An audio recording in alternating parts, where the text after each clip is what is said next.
First and foremost, I want to say thanks to our crowd. Each and every home game, they've showed up, made an impact. Our season ticket holders, they've done the same. No matter how far, how near they've been, they've made it a point to come support this group and support our institution and our athletic program. Again, the Elliott family, I want to thank them because without their generosity and donation to improve Mizzou Arena, they've had the foresight. They sit and watch games, both men's and women's basketball, and they just felt it in their heart that they wanted to impact the building. And no better way to impact it the way that they have given. And I want to thank them for their generosity, for the foresight to want to have improvements, to create a great or even a better game day experience. We knew this game coming in was going to be a tough game, simply because Ole Miss had been playing with some unbelievable energy, enthusiasm, and invigoration. They want to give their very best. Unfortunate situation. We're in a business and job description that requires you to be in transition, and Kermit got let go. My heart is with him and his family as they go through that transition, but I'm sure he'll land on his feet. And you never want to see a fellow coach go through that, especially in the middle of the season, not getting the opportunity to complete it. So my hat's off to him. Coach Case did a great job preparing his team to come in here. Our guys, they gave their very best, man, and that's all I can continue to ask for: consistency, effort, enthusiasm, different things like that, and all the cliches that coaches may have. But the one thing I guarantee you that we can look at and examine is the fact that from day one, 9 months ago, they gave us their hearts. And I'm appreciative of this group for being able to give that. It's not easy to trust and give your heart to a stranger. And they gave me theirs. And I appreciate that. And in turn, I definitely gave mine to them.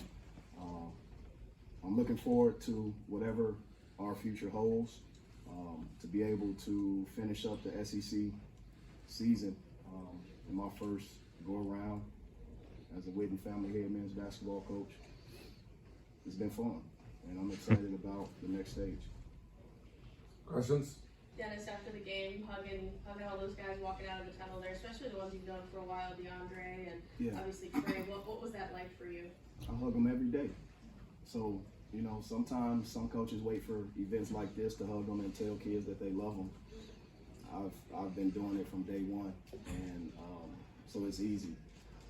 It's not easy knowing that this is 4 of those guys last time playing on this court. Ben Sternberg, Demoy Hodge, Trey Gomillion, Dre Golston. Those guys, their eligibility is up. And sometimes you don't know what the future holds, and I just appreciate them being so present and stress-free during the time where they can be stressful and trying to look forward to see what's next. I'd like all 3 of you to answer this if you can. Is winning? We don't need to answer it. We need all, no. Is winning close games a skill, and when is that a skill that this team kind of developed and felt you could rely on?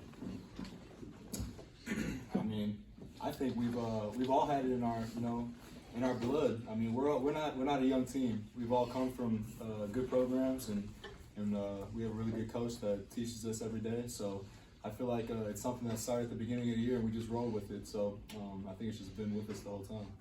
Yeah, I definitely would say it comes from, just being older, understanding the game, understanding situations, and, we work on it every day, forming the games. So it all goes hand in hand for us at the end of the day. I think it builds your personality throughout the year. Sometimes you don't know what you'll gain coming from game to game. But one thing for sure, you got to know how to win some games that you may be in a deficit, and that's what we did at LSU. And doing it tonight, both teams only had a four-point lead for the majority of the game until the last, I think, minute or a couple seconds when we went up more than 4. that's a basketball game, and you got to be able to manage it. So I'm proud of the staff. I'm proud of our players, their ability to execute, and to see the game a certain way. It takes preparation, and we've been preparing for situations. Something that I believe in. You can never not have enough situations thrown at you in practice, and we want our guys to be able to do the same. We allow them in that time to coach themselves, and coaches cannot say anything. They have to coach themselves in our 4-minute practice games, and they've done a great job. Kobe and Noah, what was the post-game ceremony like for you guys?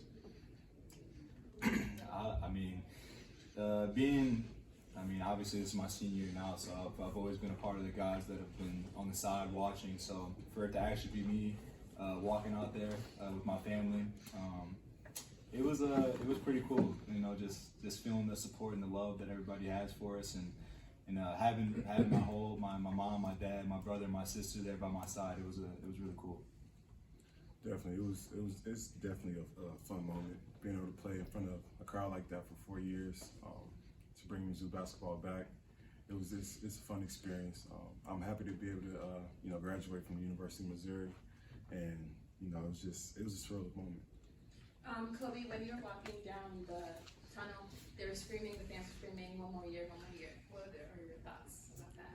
I haven't really thought about it. I'm just gonna wait till after the season to start thinking about that stuff. So. Noah, was this a game where favorable matchup for you? It just seems like you took advantage of it inside a lot today.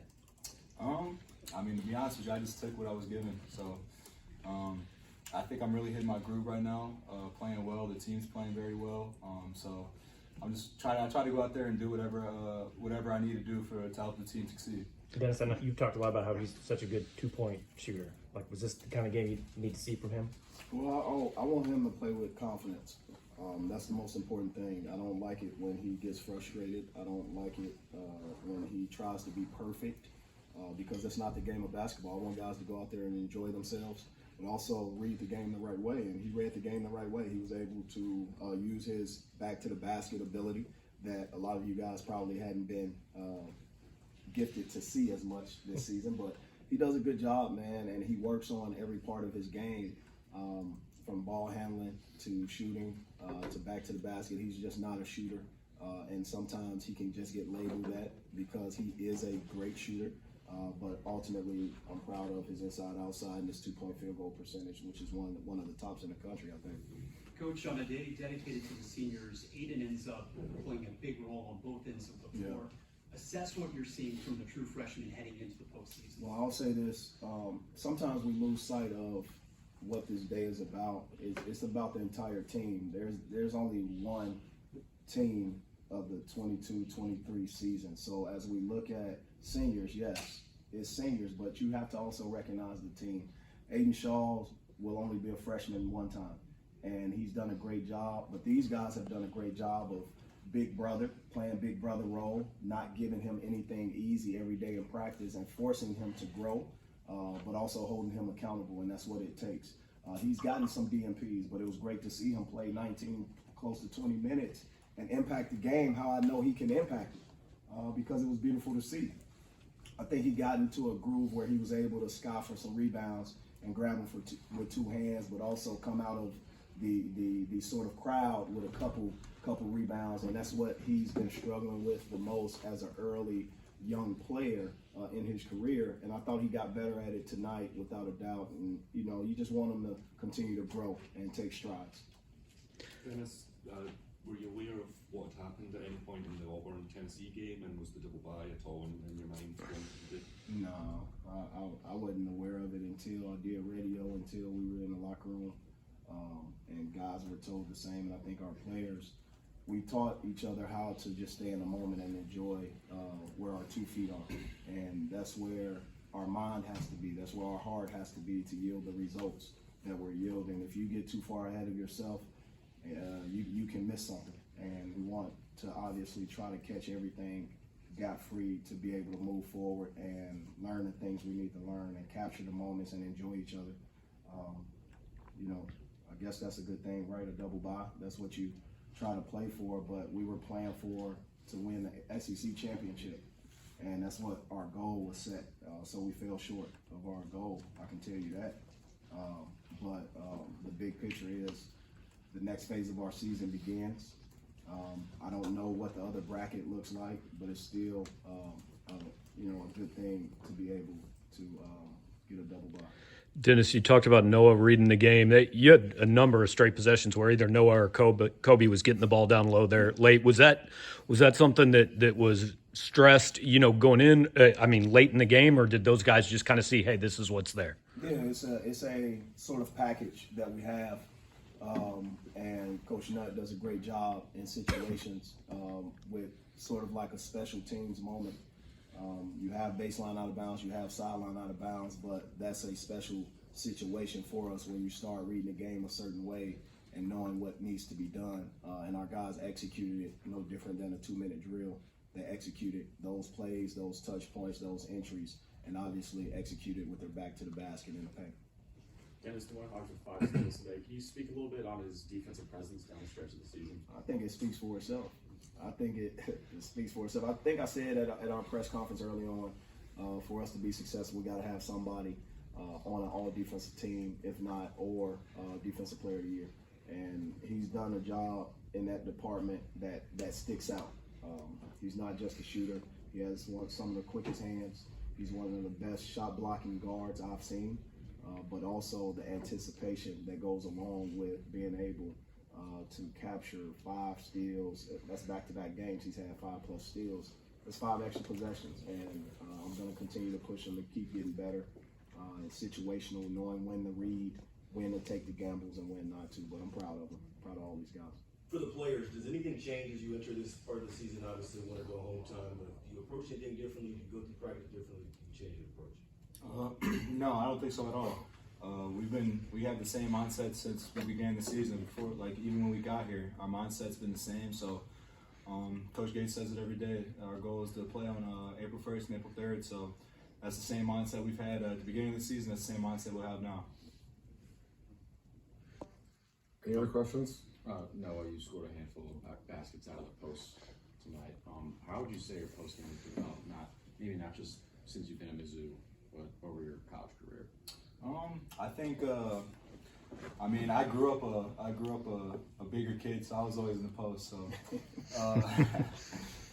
no, I think just learning to use my feet, getting position and stuff like that, and I'm happy. I'm actually getting the touches and getting the makes in now because I should have been doing it all year, but